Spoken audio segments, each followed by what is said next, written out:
got a group shoeing today with Craig, Chase, Vince, and Kristen. I'm headed to meet Craig and Chase now, so stay tuned. Okay, before we get into our day of shoeing up in Los Alamos, I figured I'd show the night before. This is me making a pair of shoes, getting prepared for our day of work.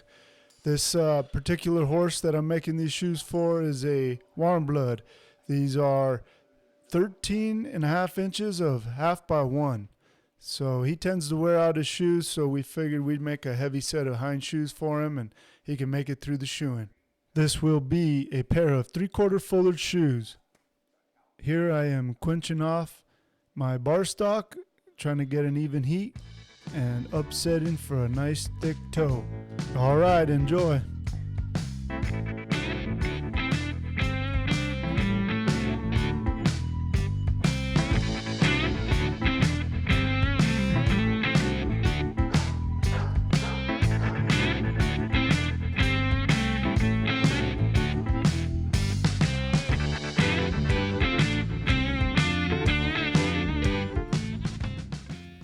If you notice when upsetting, I try to keep my bar stock straight. This allows for a good bump and doesn't continue to bend.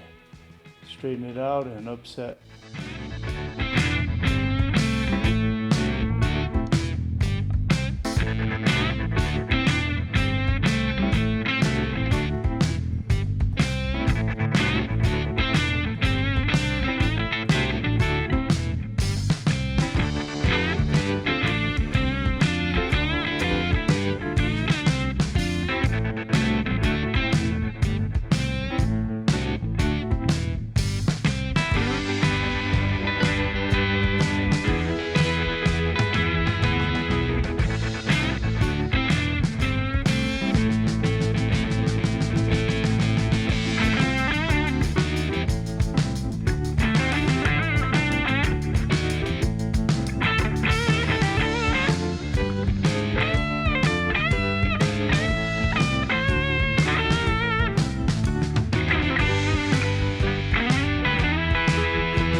Okay, if you notice, when I'm doing my toe bend, I go from one side to the other.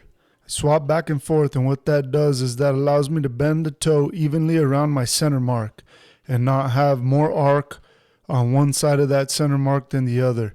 This helps give you a nice even toe bend and not have your toe off to one side. Hope you guys are enjoying the voiceover. I just figured I'd jump in from time to time and give people a little bit of my train of thought that goes into making horseshoes for day-to-day work.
Okay, if you notice when I build these heels, I forge one edge, pack the heel, forge the other, pack the corner, then I flatten. This is an example of forging a little bit at a time. Helps keep everything good, clean, and crisp.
Making horseshoes like this seems to be some of the best practice. Throughout the years, I've done this quite often, making horseshoes for horses that may need something a little more custom than what you can buy. And it allows me to practice and get quite a few of the basics covered and repetition. My favorite horseshoes to make are the ones I get to nail on.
Okay, hope everybody's enjoying the horseshoe making so far. When I build these horseshoes ahead of time and I do my quarter bends, I just put the bend more or less where I think it is from shoeing the horse in the past, right? From what I can remember. I don't get too carried away with overbending or spending a lot of time shaping. One thing about 3/4 folded horseshoes is when you are hemming, you can be shaping at the same time. So that allows you to do two things at once. When you're working the horn hemming, you can be shaping as well. So you're getting that shape for the foot that you were trying to fit. Also, I don't want to be spending a bunch of time shaping a shoe in the shop, and then when I go to the horse, I have to reshape everything I did. So I keep everything pretty simple, build it as efficient as I can, and keep moving forward.